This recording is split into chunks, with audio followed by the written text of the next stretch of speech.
Olá pessoal, professor Franco da equipe de Química do CDF, estamos aqui na reta final e iniciarmos a nossa revisão nas videoaulas que serão apresentadas para vocês no site do CDF.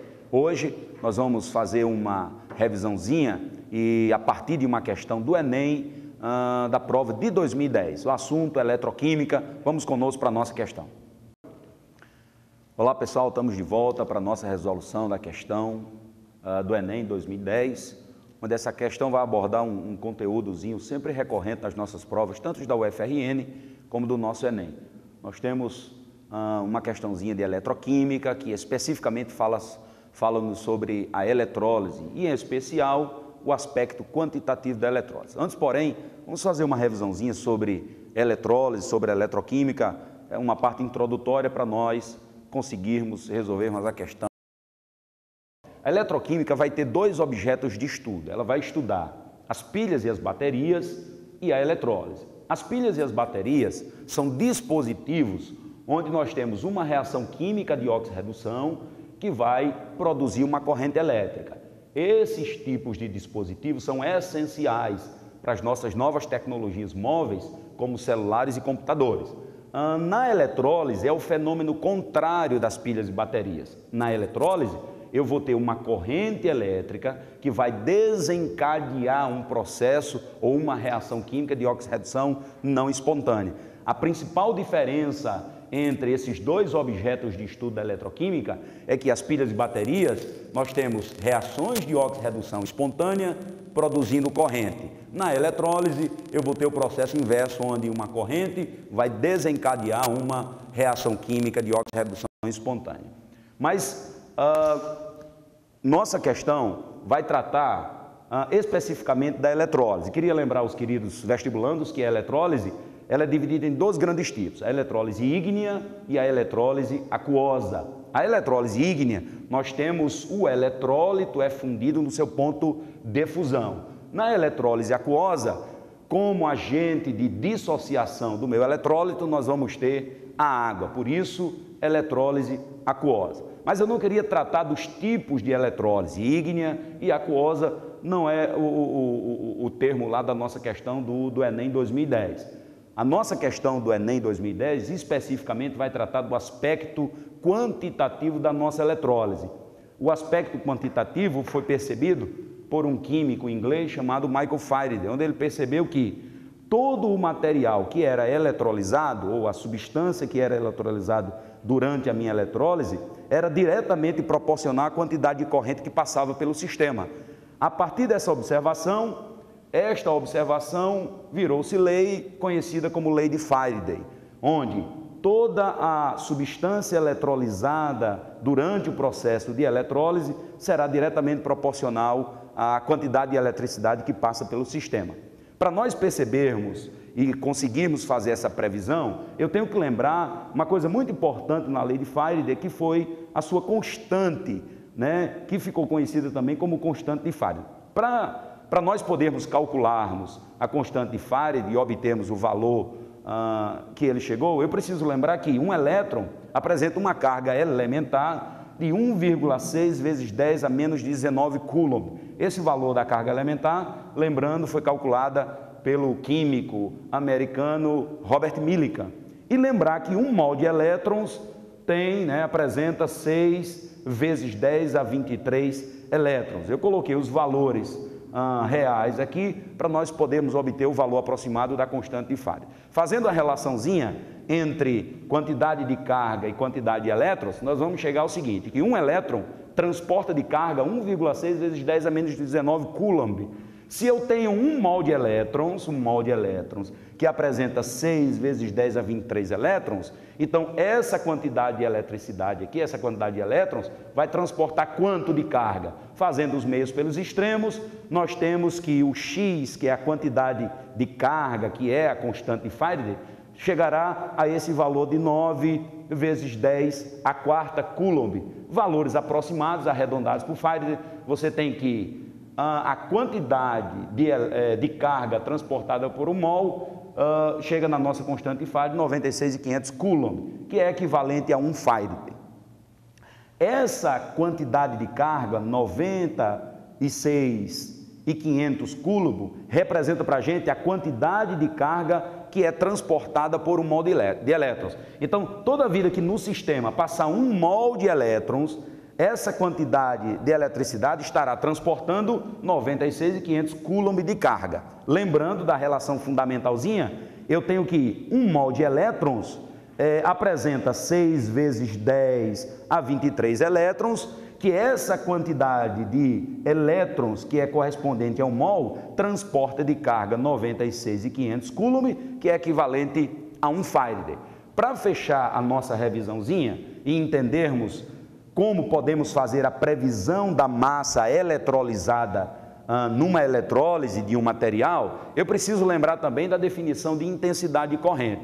Se eu tenho um material condutor, se eu tenho um materialzinho condutor, aqui eu tenho uma secção transversal que eu chamei de S, a intensidade de corrente que passa nesse ponto aqui, ó, a intensidade de corrente, será dada pela quantidade de carga por unidade de tempo que atravessa esta secção transversal neste meu condutor. Então, diante disto, a quantidade ou a intensidade de corrente será dada pela quantidade de carga por unidade de tempo. Lembrar que carga, né, quantidade de eletricidade, lembrar no sistema internacional é medida em coulomb e o tempo é em segundo. Lembrando, coulomb por segundo, eu tenho ampere, ok?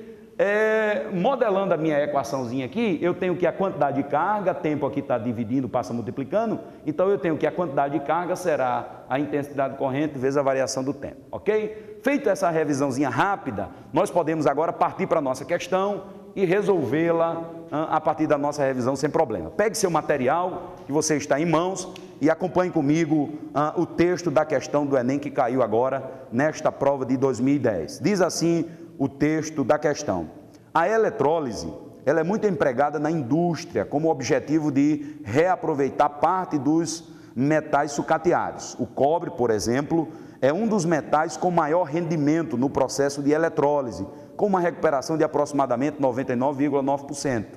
Por ser um metal de alto valor comercial e de múltiplas aplicações, sua recuperação torna-se viável economicamente. Suponha que, em um processo de recuperação de cobre puro, tenha-se eletrolizado uma solução de sulfato de cobre 2, né, CuSO4, aí a formulazinha do sulfato de cobre, durante 3 horas, empregando-se uma corrente elétrica de intensidade de 10 amperes.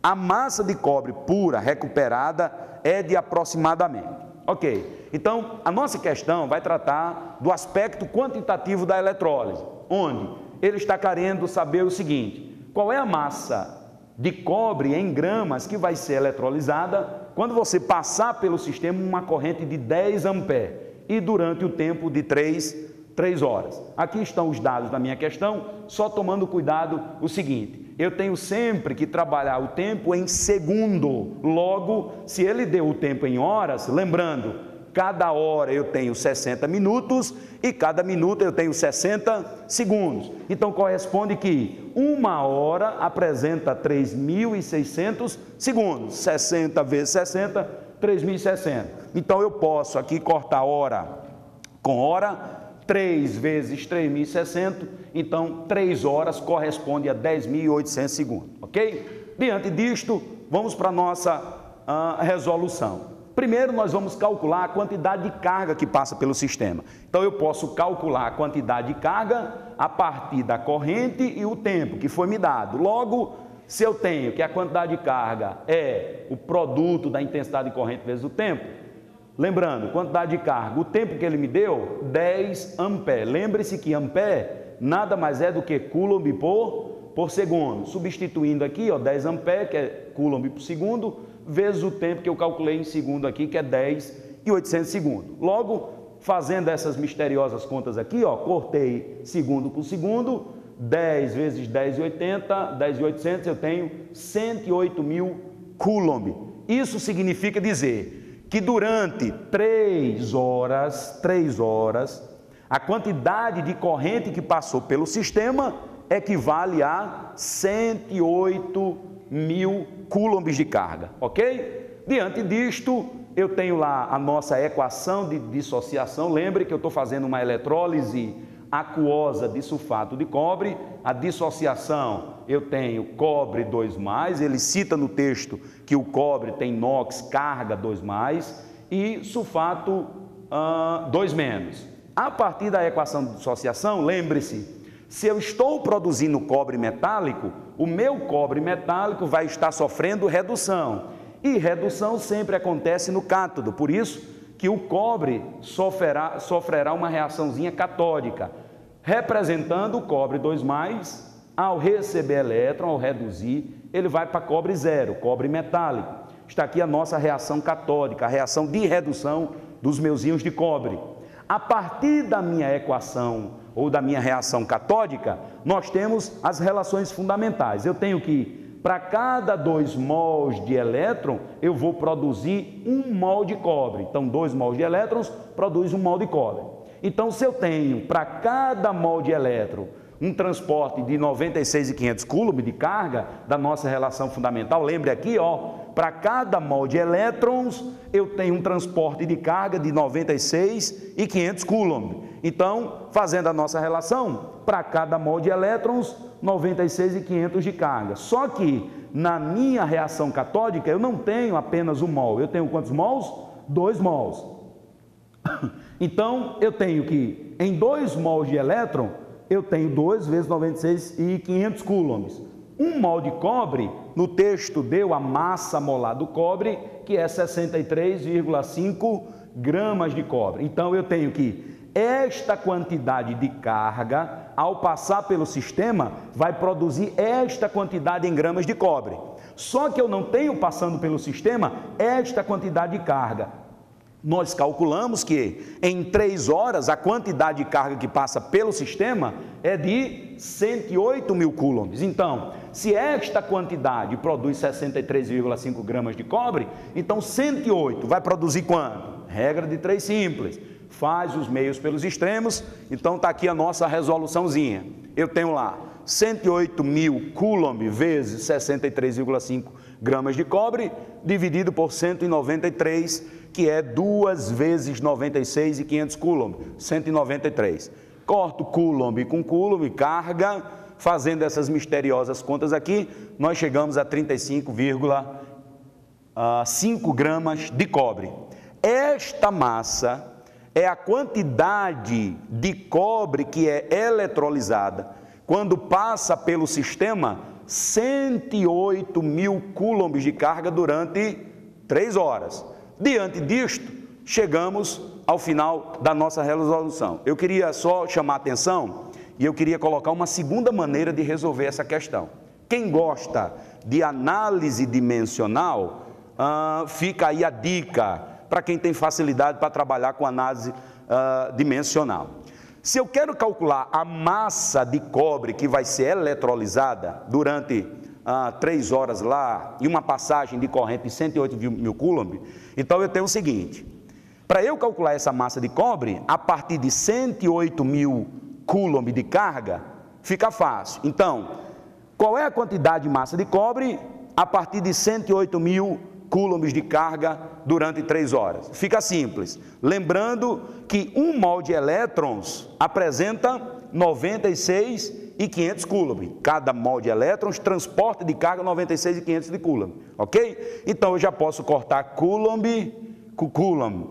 Então lembrando que em 2 mols de elétrons eu tenho 1 mol de cobre. Olha aqui na minha relação fundamental. 2 mols de cobre na minha reação catódica está produzindo 1 mol de cobre. Então eu tenho que 2 mols de elétrons produzem 1 mol. Logo, eu posso cortar mol de elétron com mol de elétron. Ainda, lembrando que 1 mol de cobre apresenta uma massa de 63,5 gramas, a massa molar do cobre. Logo, eu posso cortar mol de cobre com mol de cobre. Fazendo essas continhas, 108.000 vezes 63,5 dividido por 96.500 vezes 2, que dá lá 193. Fazendo essas continhas, chegamos ao mesmo resultado. Para quem gosta de análise, fica a resolução da questão de uma segunda maneira. Ok, pessoal? Um abraço, até a próxima. Bom boa revisão para vocês e até a próxima. Tchau, tchau.